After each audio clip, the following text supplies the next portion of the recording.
This is, in fact, my second time recording this video.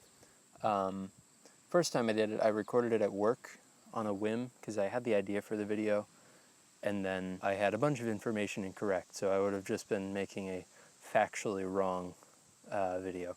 I recently saw a movie, which is one of my new favorite movies, an acquisition, if you will.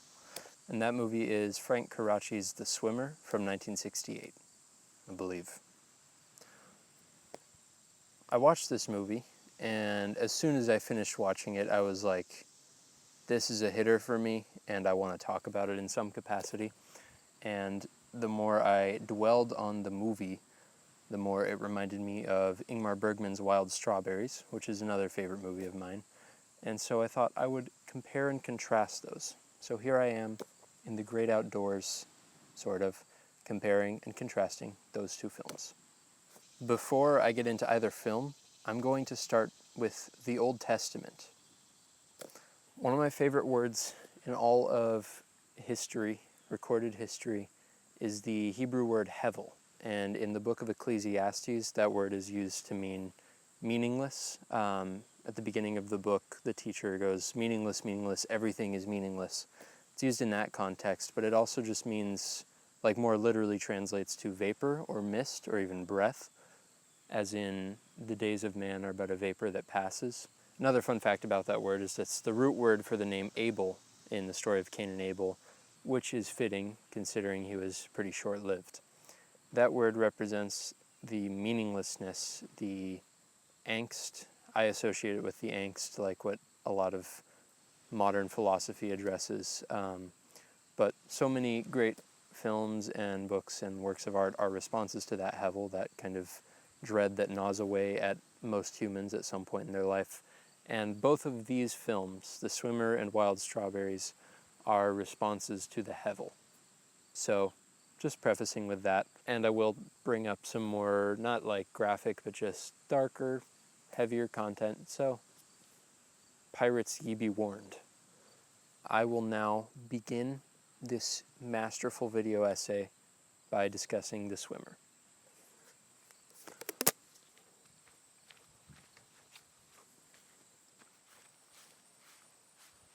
Alrighty, The Swimmer is about this guy named Nettie.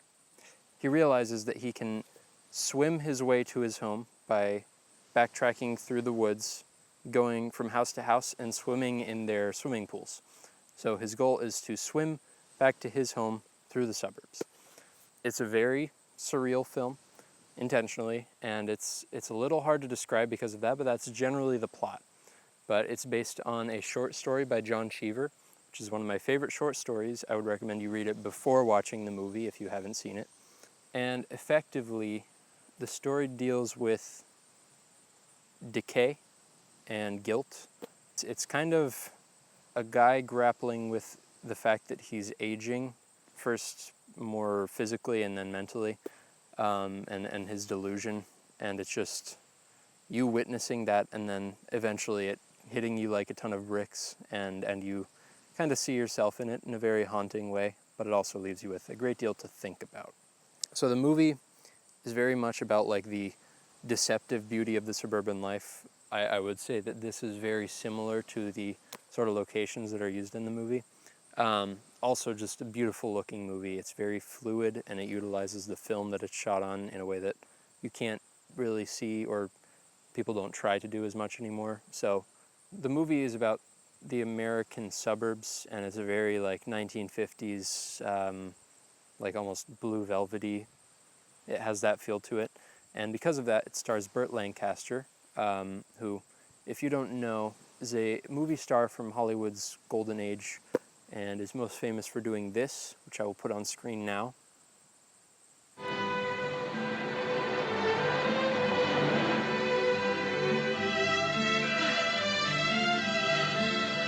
I'll bet you haven't done that at any point in your life because you're watching a video about movie.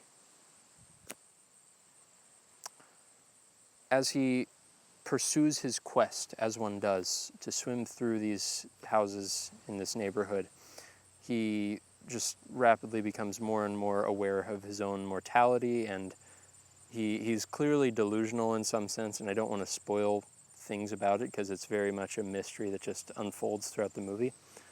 But the way he interacts with people becomes progressively weirder and weirder because he thinks of himself as this like paragon of masculinity and athletic form. It's like when John Cheever wrote the short story, it was actually going to be an adaptation of the story of Narcissus, which you can definitely see the parallels between the stories because Nettie doesn't obviously look in a mirror, but there's reflections in water, and as he spends more time in the water, he becomes just less and less of a human being almost. And it's a very unique story. I quite like it.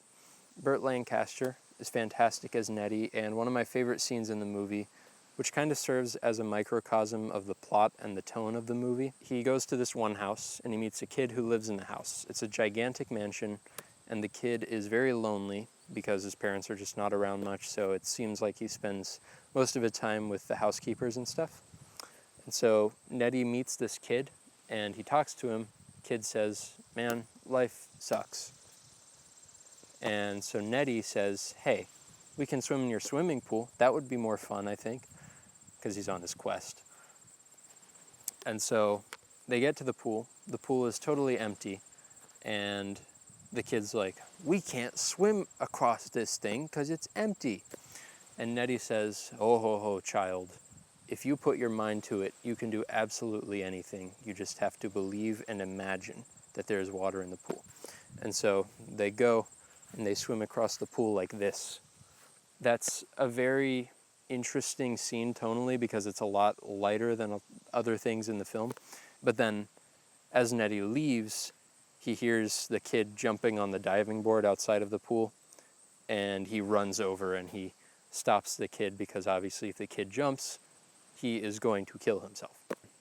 And it takes this scene that's about imagining whatever you want and making that come to fruition. And then it takes that and kind of slaps him in the face with reality, like, oh yeah, he can't imagine there's water in the pool and jump into the pool. He will die. That's kind of like taking a slice of pie, if the full pie is the full movie. And I wanted to share that scene to give you the idea of the movie's tone. I really love it. It's really unique. Absolutely one of my favorite American films in just the way that it presents the country of America. And it does that using like one of Hollywood's great actors from this idyllic post-war America and showing how even those people crumble with time, which is a bit morbid.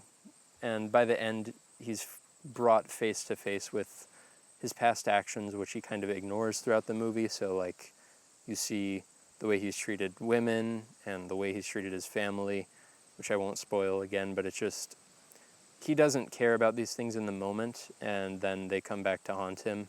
And I would say the movie is a cautionary tale about living a carefree life, which is definitely easy in this day and age. In my experience, it's very easy to just say, there's so much to care about, I don't want to make a choice, so I'll just worry about like my own thing, which is okay. You can be a gardener and just plant your garden your entire life, but you have to be intentional in your actions. That is most of my thoughts on The Swimmer. It's a very good movie, and you should watch it. Anyways, I gotta go talk over there about our next film, Ingmar Bergman's Wild Strawberries.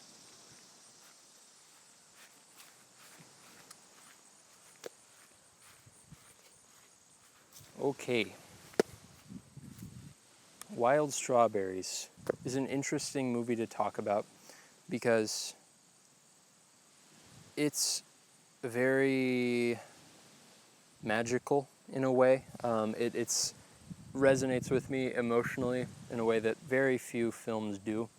But I would say it takes kind of the character arc of the swimmer, which feels like a long nightmare, and it reverses that. So it starts with a character who's very like aware of his mortality, intentionally doesn't like to be around people. He's a bit of an old curmudgeon, and as time goes on, he values human connection, values intentionality with action, it's interesting in that way, and it also uses nightmares as the key expository device for this man's life.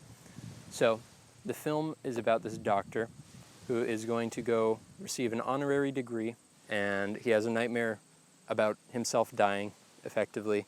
One of the greatest nightmare sequences in any movie ever, and then he's confronted by that. He decides, instead of flying to get my degree, I'll drive, and then it becomes a road trip movie. He meets people, he's confronted with his past, like people he was in love with, the behavior that he exhibits and his family exhibits in the past that drive him away from them and drive them away from him. It's a very emotionally dense movie, but it's very good. It's not that long. It is directed by Ingmar Bergman, Swedish guy. He directed The Seventh Seal and Persona and Fanny and Alexander and a lot of other things. And my favorite movie of all time, but I won't tell you which one it is. He's known for dealing with faith and death and a lot of the more uncomfortable aspects of human life, and he's very good at it. Most of his movies are not even 90 minutes long, and he manages to pack tons of themes in, and I respect him for that, and Wild Strawberries is no exception. So this film stars another older movie star, Victor Sjöström, I believe is how it's pronounced. He was an actor and director of some of the best silent films of all time, the most notable of which is The Phantom Carriage, and that movie was one of the earlier great special effects movies. It has some very cool dream sequences and special effects that would inspire Bergman in movies like Wild Strawberries and Hour of the Wolf, and his more horror or surreal or just dreamlike movies, which are, in my opinion, his best. Anyway,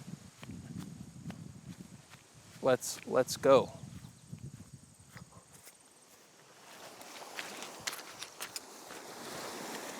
Unfortunately for me, the lake is a little choppy today, so I can't do much rock skipping, but I'll still attempt, because I know you're here for that content. Let's see.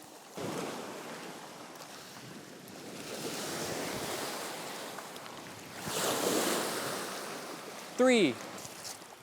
It is very interesting to come here because I've been here most summers of my life, and it's kind of a midpoint for me because it's towards the end of the summer. I have no idea what the rest of the year will look like, or at least last year I had no idea what the rest of the year would look like or what would happen from then till now. And I have a better idea of it this year, but it's still, you can't predict what will happen to you, what decisions you'll make, what God has in store for you. It's just nice to be here because I feel like I can be removed from thinking about that, and then once I get back, it just starts to happen to me again. Life does. So, what I've just described to you is the concept of vacation. You should think about that.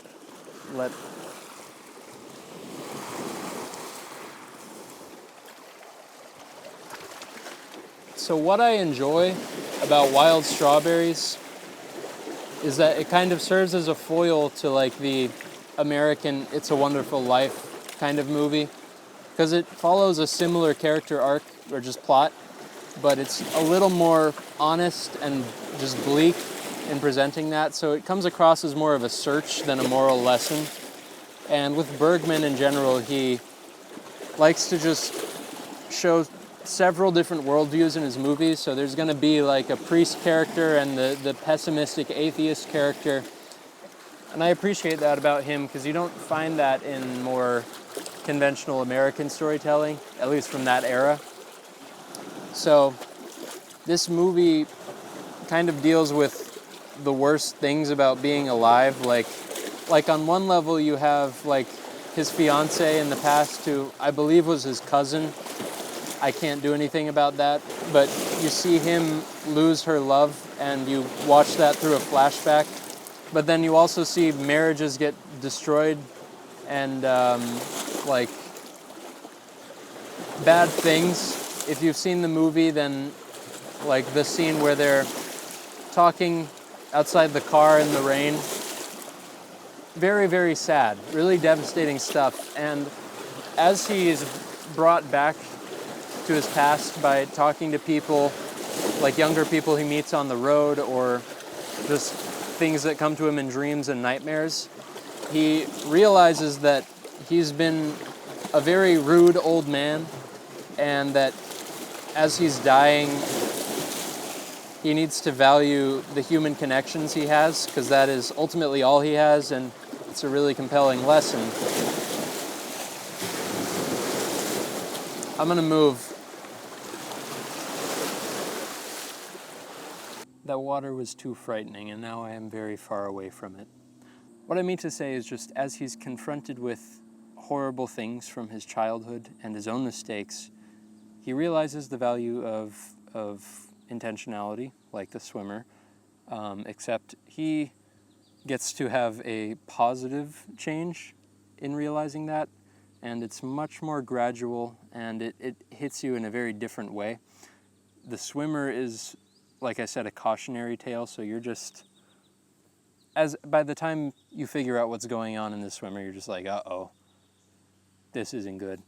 I highly recommend both of them if you think about mortality a lot, because I know I do. And obviously there's no one movie that will just make that worry or concern go away. As a Christian, I have convictions about this, and I would be happy to answer any questions you may have in the comments, although I am not a genius.